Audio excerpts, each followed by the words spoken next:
Indian നാവികസേനയുടെ പലതരത്തിലുള്ള ഓപ്പറേഷനുകളെക്കുറിച്ചുള്ള വാർത്തകളൊക്കെ നമ്മൾ കഴിഞ്ഞ കാലത്ത് കേട്ടിട്ടുണ്ട്.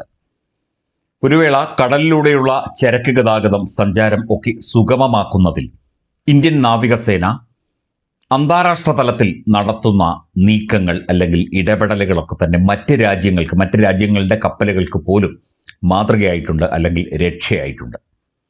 സദാസമയവും എല്ലാ കടൽ മേഖലകളിലും ജാഗ്രതയോടെ ഇന്ത്യൻ നാവികസേന നിലകൊള്ളുകയാണ്. തീർച്ചയായിട്ടും നമ്മുടെ ഇന്ത്യയുടെ തന്നെ അഭിമാനമായി പല ഓപ്പറേഷൻസും അവർ നടത്തി വിജയിപ്പിച്ചിട്ടുണ്ട്. ഒരു കാലത്ത് കടൽ കൊള്ളക്കാരെ കൊണ്ട്, ബോക്കോ ഹറാം തീവ്രവാദികളെ കൊണ്ടൊക്കെ തന്നെ അന്താരാഷ്ട്ര കപ്പൽ ചാലുകളൊക്കെ തന്നെ നിബിഡമായിരുന്നു. അവിടെയൊക്കെ തന്നെ കൃത്യമായി ഇടപെട്ടുകൊണ്ട് പല ചരക്ക് കപ്പലുകളെയും നാവികരെയും ഒക്കെ രക്ഷിച്ച ചരിത്രമുണ്ട് ഇന്ത്യൻ നാവികസേനയ്ക്ക്. ഇന്ത്യൻ നാവികസേനയുടെ പുതിയ ഒരു ഓപ്പറേഷനെ കുറിച്ചുള്ള വാർത്തകളാണ് പുറത്തു വരുന്നത്. ഏതൻ കടലിടുക്കിലാണ് ഇത് സംഭവിച്ചത്. ഇന്ത്യയിലേക്കുള്ള ചരക്ക് കപ്പൽ തട്ടിക്കൊണ്ടുപോകാൻ ശ്രമിക്കവെയാണ് രക്ഷകരായി ഇന്ത്യൻ നാവികസേന പാഞ്ഞെത്തിയത്. ഇന്ത്യൻ നാവികസേനയുടെ മർക്കോസ് മറൈൻ കമാൻഡോസ് ചരക്ക് കപ്പലിൽ ഇറങ്ങി ആണ് ഓപ്പറേഷൻ പൂർത്തിയാക്കിയത് എന്ന് ANI റിപ്പോർട്ട് ചെയ്യുന്നു.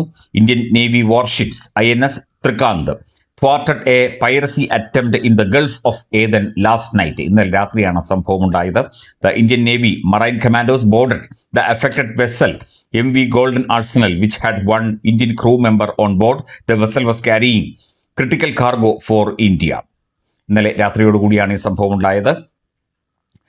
INX ത്രികണ്ട് എന്ന യുദ്ധക്കപ്പൽ അപായ സന്ദേശത്തോട് പ്രതികരിച്ചു. തുടർന്ന് സേന സ്ഥലത്തെത്തി കടൽ കൊള്ളക്കാരെ തുരത്തി ഓടിക്കുകയായിരുന്നു. കപ്പലിലെ ഒരു ജീവനക്കാരൻ ഇന്ത്യക്കാരനായിരുന്നു എന്നാണ് ANI ഇപ്പോൾ എക്സിൽ ഈ വാർത്ത കുറിച്ചിരിക്കുന്നത്.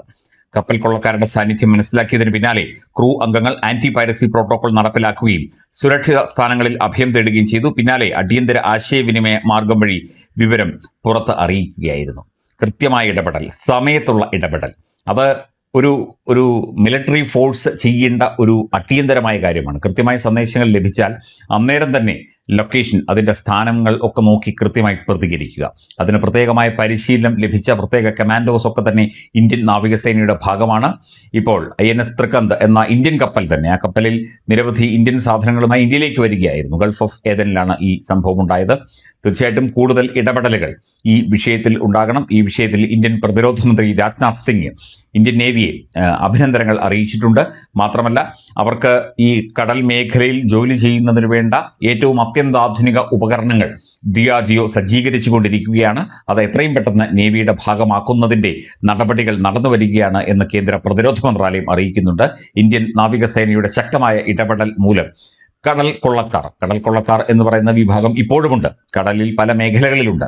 അവർ ഇത്തരത്തിൽ കപ്പൽ തട്ടിയെടുക്കുകയും ജീവനക്കാരെ ബന്ദികളാക്കുകയും ഒക്കെ ചെയ്യുന്ന നിരവധി സംഭവ വികാസങ്ങൾ ഈ അടുത്ത കാലത്തും ഉണ്ടായിട്ടുണ്ട്. പക്ഷേ ഇന്ത്യൻ നേവി കൃത്യമായൊരു ഇടപെടൽ നടത്തിയതിലൂടെ ഇന്ത്യൻ കപ്പലിനെ രക്ഷിച്ച് കപ്പൽ കൊള്ളക്കാരെ തുരത്തി ഓടിക്കാൻ സാധിച്ചു എന്നത് തീർച്ചയായിട്ടും അഭിനന്ദനാർഹമായ കാര്യം തന്നെയാണ്. ജാഗരൂകരായി ഇന്ത്യൻ നാവികസേന നമ്മുടെയും അതുപോലെ തന്നെ വിദേശ രാജ്യങ്ങളുടെയും ഒക്കെ കപ്പൽ ചാലുകളിലും കടലിടുക്കുകളിലുമൊക്കെ സജ്ജരായി, സദാസമയം സജ്ജരായി ഇരിക്കുകയാണ്.